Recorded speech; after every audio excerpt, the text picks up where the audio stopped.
Good evening, everybody. Cammy's off tonight. A robber trying to escape police runs into a crowded store and hides his loaded gun in children's clothing. That man just got out of prison after serving time for armed robberies. Now he faces potentially more time. Angela Ingram is live at the Hamilton County Jail where the serial robber is locked up again. Angela? Rob, police say this morning Cruz pointed a loaded gun at a restaurant worker and told her to fill a bag with cash.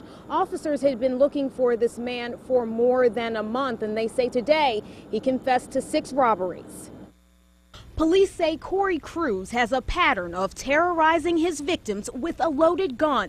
This morning around 11:30, officers say he walked into Steak and Shake in Oakley and pointed a gun at a worker. He says, put the money in his bag.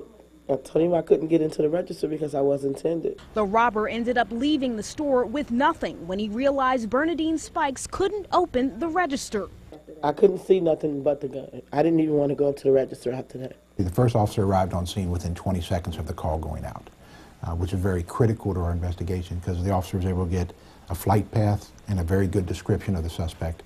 Officers caught up with Cruz after he ran into a nearby Meijer, pretending to be a customer and stashing his gun in the children's clothing section. Police say Cruz is a serial robber. In October, surveillance cameras caught Cruz holding up the UDF on Burnett. Police say the same month he also hit the Corryville Walgreens. In November, it was the Pleasant Ridge Walgreens, the CVS on Madison and Oakley, and officers say he robbed the same Steak and Shake on November 1st. This gentleman is no stranger to aggravated robbery. He was released in May on parole after serving a 6-year sentence for another series of aggravated robberies. Captain Jeffrey Butler says his robbery task force spent weeks analyzing the robber's pattern. So we came up with response plans that if an event occurs at one of these types of stores, this is the spot that we want to go.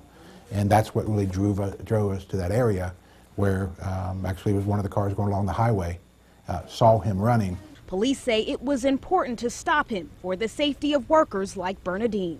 No, I will prosecute. He hasn't learned anything. You know, he's wrecking other people's lives.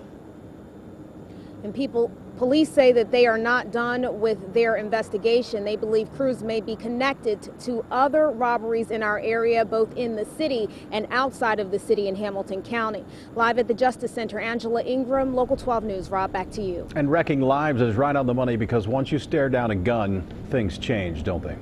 Well, she was really shaken, and I thanked her for letting us into her home and for talking to us, but that's exactly what she said. She actually worked at a hotel on Central Parkway where she was held up while she had her young daughter, and she stared down the barrel of a gun. So this is traumatic for these victims.